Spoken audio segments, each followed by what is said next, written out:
But if crimes have been committed, we're going to exercise our right to make citizens arrest, detain them until the police arrive. So we're a physical force.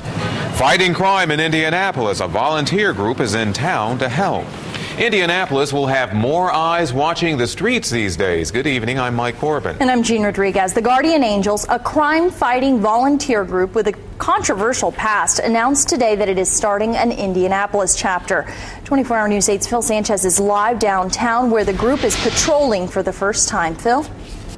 Yeah, that's right, Gene. They've been down here since about 7 o'clock. They'll leave from downtown and head over to Broad Ripple at about midnight, patrol that area until about 3 in the morning. The meantime, the question tonight here in downtown, does a city like Indianapolis need a group like the Guardian Angels?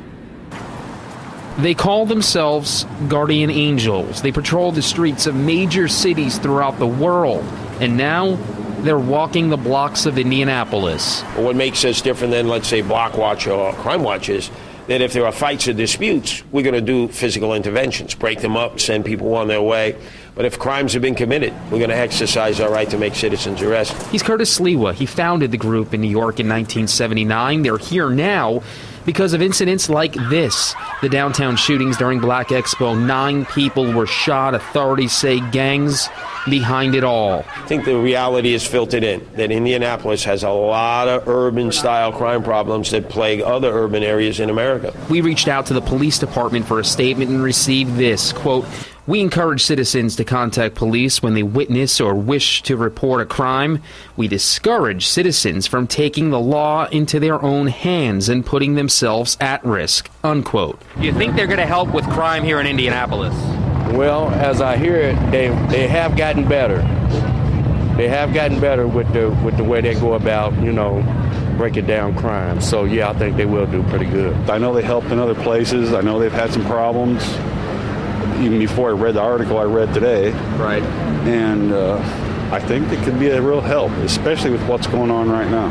But it's not the first time they've come to Indianapolis. The first time was back in the 1980s, and the second in the 1990s. Both times they faded out pretty quickly.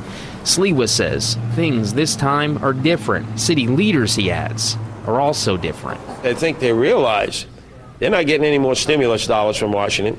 Cops are retiring. They can't replace them. It's just no dollars. So they got to fill the void. And with the upshoot in drug trafficking and violent crime and guys just indiscriminately shooting people, I think they could use all the help they can get. And Sliwa says they've already recruited about a dozen or so folks here in Indianapolis. They hope to double that amount by the start of next year. In the meantime, he also says what they do, not exactly safe all the time. 6 people, 6 Guardian Angels since 1979 have been shot and killed while doing their job.